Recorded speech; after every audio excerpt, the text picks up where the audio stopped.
Connor Bedard had a rough 2024-25 season, or at least that's what everyone has said, right? Despite continuing to break multiple franchise teenage records, as well as leading his team in points as a 19-year-old, Connor Bedard still gets his fair share of critique from the NHL media. So why is this, and what do I think next season needs to look like for him to change it? That and more, coming up right now. Hey guys, welcome back to the KR Shy Sports channel. My name's Casper Rodwell, and today we'll be talking about Connor Bedard's quote-unquote struggles from last season, and what do I think a 2025-26 campaign looks like for him this year.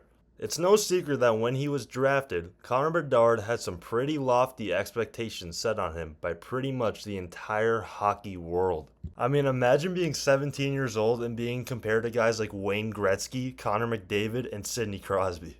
And even though Connor Bedard had to deal with all that pressure set on him, I think he's done a pretty okay job so far. And yes, maybe the production hasn't been generational, quote unquote. When looking at his peers that are superstars, he is right in the mix at the same age, if not better. And yes, the top of mind comparison is obviously Nathan MacKinnon, that of course took a few years to reach his full potential, being like about a 50-60 point guy, and then all of a sudden exploding to like 110 points and beyond perennially. But I do want to compare him to a slightly more unique type of group. And I know some may wince at this comparison because these two guys weren't highly touted to the level Connor Bedard was during their draft years. They still blossomed into two superstars and have been absolute game changers at their peaks. The two players that I bring up for this comparison are Jack Hughes and Patrick Kane. And the category that Connor Bedard, Jack Hughes, and Patrick Kane fall under are that they are all 6 feet or below. And I swear Jack Hughes was even shorter than 5'11", because he's listed at 5'11", but I think the dude in his draft year was like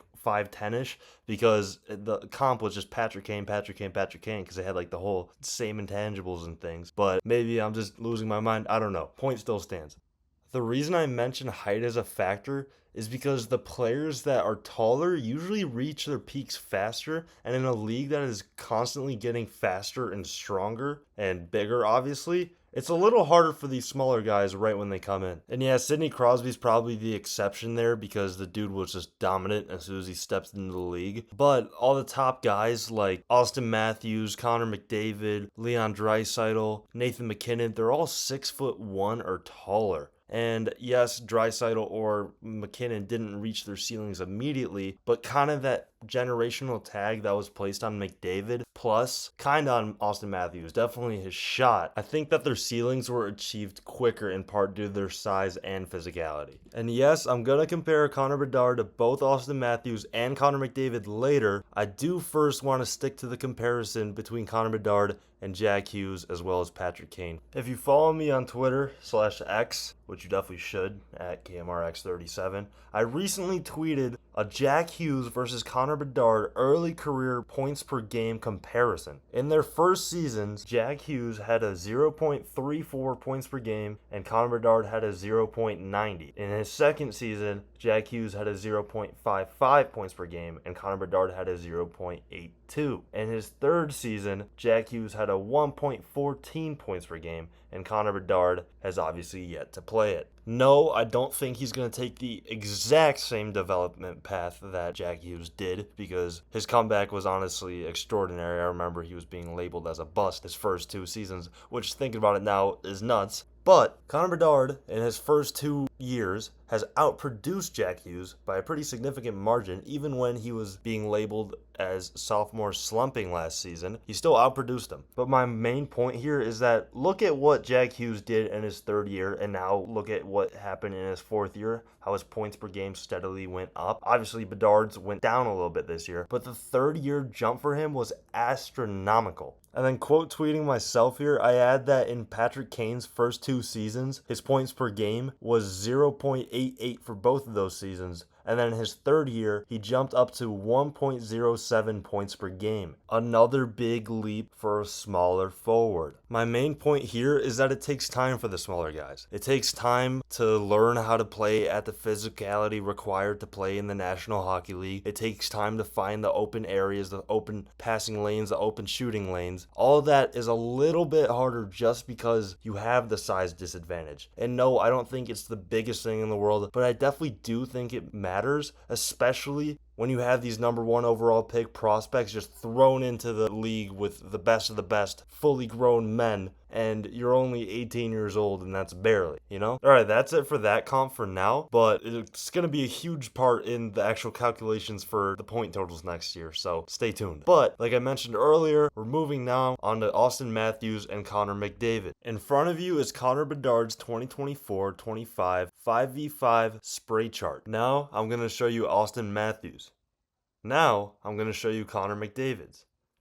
Notice anything? The volume of shots taken in the low slot area by Austin Matthews and Connor McDavid is significantly higher than that of Connor Bedard. This is noticeable because these guys are scoring machines. I mean, Austin Matthews almost broke 70 the other year. Connor McDavid, he's kind of up and down when it comes to goals, but a few years ago he was up in the 60s, and he's consistently producing points and obviously generating the chances when he's not scoring them himself. The key to scoring goals is being closer to the net. Now I have another graphic from Hockey Viz. The last one I fully understand because, you know, I feel like anyone could get that one. This one, I'm not a stats guy, but from what I think blue means less and red means more. Just what I'm going to assume. But this, for any of the stats nerds down below, if you can please explain this to me because, you know, I don't know what's going on with this, but I'm just going to try my best, I guess. Smooth goals allowed per expected goals faced relative to league expected. I'm just going to show it quickly because I don't really get it and I don't want to make it like a point in this video, but this is Bedard's, this is McDavid's. See the difference? Let me know if I have that right. If not, just ignore. So as I mentioned earlier in the Jack Hughes and Patrick Kane talk, it's going to take Connor Bedard some time to get to those inside lanes, but it's not a reason to panic. Like, I very truly believe he's going to do it, and I really think a jump's going to happen as soon as next season. And now for the fun part, this is my 2025-26 official prediction for Connor Bedard's stat line. Like I said earlier, Jack Hughes and Patrick Kane's jumps from year 2 to year 3 will play a critical role in my calculations. Since both Hughes and Kane experienced D+3 year jumps in production, although at different magnitudes, I averaged their points per game totals together. Patrick Kane in year 2 to year 3 grew 0.19 points per game, while Hughes grew 0.59 points per game. When averaging that out, you get a 0.39 points per game. 0.39 added on to Connor Bedard's 0.82 points per game from last season gets him a year 3 total of 1.21 points per game or 99 points. Also factoring in elements such as teammate play and overall skill increase in the NHL over the past few seasons, I have Connor Bedard's official total in 2025-26 as 40 goals, 54 assists, for 94 points. I decided to leave plus minus off of the graphic, but I do also see an increase in that next year slightly. I see it rising up to -15, -20 range, which isn't good, but you gotta understand this team is abysmal, and I think most of us Blackhawks fans are patient with the rebuild, so I think it's gonna take a few more seasons till we see that one come up with the rest. To overall recap my thoughts here, Connor Bedard is at a perfect pace to be an absolute superstar in the NHL. No, the production has not come at the McDavid, Sidney Crosby pace where they're just tearing up the league right as they step into it. But I do think he's going to be firmly in that conversation of the tier below. You know, your Nathan McKinnon's, your Nikita Kucherov. Absolutely fantastic franchise elite players. I think all of us as hockey fans just got to learn patience with these players sometimes, especially like the smaller guys like I said. Because Connor Bedard just turned 20 today as I'm recording this. I think, to be honest, it's just a really easy media grab. You know, this guy's hyped up, and then he goes to a franchise like the Blackhawks, which a lot of people do not like for their various reasons, which kind of causes outrage. So when he doesn't produce at that Connor McDavid level, to whom he was compared to almost the entire time, people start having field days. Is he worse than Macklin Celebrini? Did the Blackhawks draft the wrong guy? Is he a bust? Like, crazy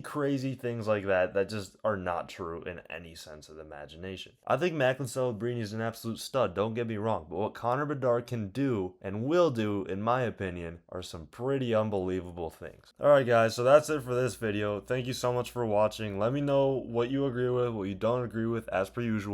And very quickly before I end this, I want to thank you guys so much for the support last video. Like, that was awesome. All the comments, good or bad, just watching and giving me your opinions. I love that. So don't be afraid to type them down below. Some people said they love the NHL in the back. Some people said they don't want to watch the video because of it. Various opinions. Just let me hear them. But thank you guys so much for watching, and I'll see you guys next time.